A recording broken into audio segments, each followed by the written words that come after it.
There are a couple of legal issues right off the top, Buck, that are getting a lot of attention. We may be able to update you after years. This is literally years of discussion surrounding the Trump organization's tax returns. There may be officially a release of the charges that are going to be brought. Very often, Buck Sexton, these tax returns, charges, and whatnot have leaked, no surprise, through the media. And at least the early reports are that there are not going to be very significant charges. This, to me, has a feeling, Buck, a bit like the Mueller Report, where everybody got all riled up. We're going to prove Russia collusion. Donald Trump's presidency is in danger. And then suddenly the Mueller Report landed with a big thud, found no collusion. And I feel like in the grand scheme of things, this is not going to be a very significant story when all is said and done. Are you also reading the same media stories as me and feeling like this is going to be a Mueller Report-like reveal where a lot of people who expected massive story, massive punishment are going to be disappointed? I think this is meant to send a message, actually. And while you're absolutely correct in that the Mueller Report, the witch hunt that was the Mueller Report, didn't get the goods because there was no there. It was obvious for a long time. As the president then, Donald Trump, said to me himself in the Oval Office, Russia collusion doesn't even make sense. It's not even a good idea. It's a crazy theory that this is something that the then candidate Trump would have done and his campaign would have engaged in. It never made sense. But the other part of this, Clay, and this is why I find this so troubling. You're right. This is not. They're reporting on this as though, and people in the media are going to bend over backwards talking about, oh, well, how did we get Al Capone? We got him on tax evasion, right? This is, idiots, legal analysts. By the way, I mean, the people that go on CNN, MSNBC to talk about this stuff, I don't care what their degrees are, where they've worked. They're effectively reading from a DNC provided script. They don't add any insight, and they just say stupid things, but that's what that audience wants to hear. Here's the problem, though.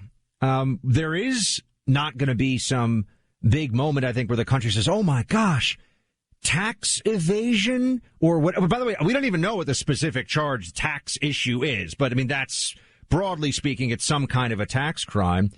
They're not going to find something really serious here, Clay. But the message is kind of the same, isn't it? We can get you no matter what, no matter who you are. No matter how long it takes, we'll go through your taxes. We will go after you on the most petty and vague grounds possible. If you come after the establishment, the left, the power apparatus in this country, we'll make an example of people around you and of your organization and you yourself, if we can. That's the message. So far, almost all of the charges that have been brought have been relatively insignificant. And we're talking about, Buck, a 3-year investigation plus that has been going on into these tax returns.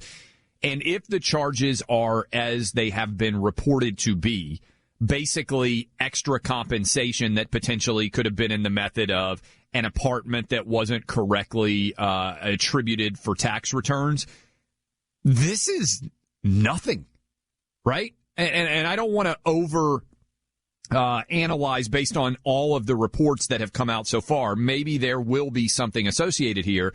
But yesterday on the show, I made the analogy that if you give a prosecutor 3 years to investigate anyone, I mean this legitimately, any single person that is out there listening to us right now, if you gave prosecutors 3 years to pore over your tax returns, over everything that you have done, I believe that they could find something to charge you with. That's because for anybody who's ever worked in the tax universe, the tax code is more art than science. What I mean by that is if you had 10 accountants and you gave all 10 of those accountants your tax returns and you run multiple businesses, complicated interplays of assets and advantages, and you would have 10 different numbers of dollars that you owe.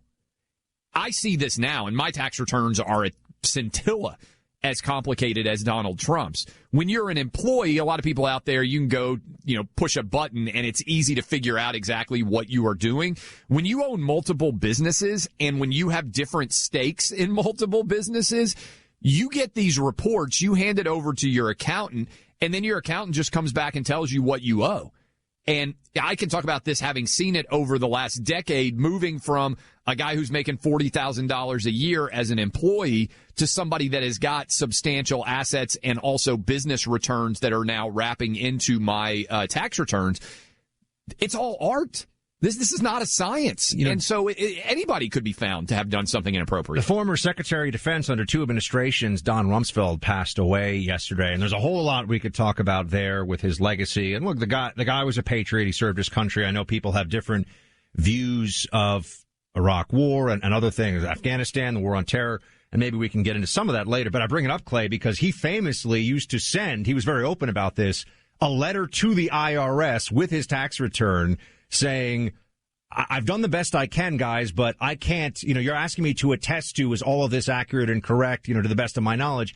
It is, but is that good enough? I don't even really know. So to the point you're making here about how they can get you on this if they want to, of course. And this, look at the pattern.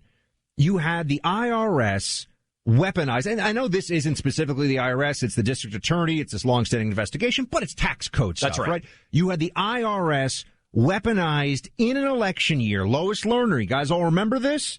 In an election year in 2011, 2012, came out and said, yeah, it turned out we were doing, extra audits and doing all kinds of stuff to people who had Tea Party or Patriot or anything like that in the name of their 501c3 organization. And was there any real consequence for that? No. Did that affect the 2012 election? I think it's easy to make a case that when you're suppressing grassroots groups like the Tea Party and doing so using the apparatus of the state, it has a major chilling effect and one that you can never really fully account for after the fact. But there was no consequence. And Clay, this is what we keep seeing. Yeah, they don't get the goods, whether it's Russia collusion or now this with Trump. I mean, this is going to end up, look, Donald Trump's not going to prison over this, right? That's not happening. The process is the punishment. And it sends a message to everybody else, you're not Donald Trump. You don't have serious resources to try to fight against the government coming after you. Do you really want to stand with Trump if he runs again? Think about what they did to lawyers in the White House and the Trump administration. People didn't want to work and provide counsel to the Trump White House, to the president of the United States, because of the professional consequences they face. Imagine now the IRS consequences. Well, we just saw the professional consequences for Rudy Giuliani, by the way, who made the exact same arguments as Maya Wiley, who, by the way, two different New York City mayoral, to get a little update there, two different New York City mayoral candidates, Eric Adams, Catherine Garcia, have filed suits already in New York court over the Democratic primary. But to me, Buck, the story here is tied together with the Donald Trump and also the Bill Cosby fallout that we talked about yesterday as Bill Cosby was released from prison over a Pennsylvania Supreme Court decision. What both of these tie into is the amount of prosecutorial discretion that is given to these district attorneys to decide whether or not to bring charges. You can't investigate the president of the United States, like has happened in New York City for 3 years, and come out and say, hey, after 3 years and untold tens of millions of dollars in expenses, we've decided nothing at all is improper. They can't do that from a political perspective. And similarly, with this Bill Cosby story, what you are seeing is, in response to Me Too, the decision was made that there had to be a charge against Bill Cosby, even though a prior prosecutor before Me Too had said the evidence isn't supported here. Both of these are about raw power and the amount of power we're giving prosecutors entirely based on a politically expedient process. Isn't it amazing, too, that we hear so much about how law enforcement officers and all the cops and people who carry a badge and a gun out there listening to this, the left wants to get rid of their qualified immunity. You know who else has actually even greater levels of immunity? Prosecutors. Yeah.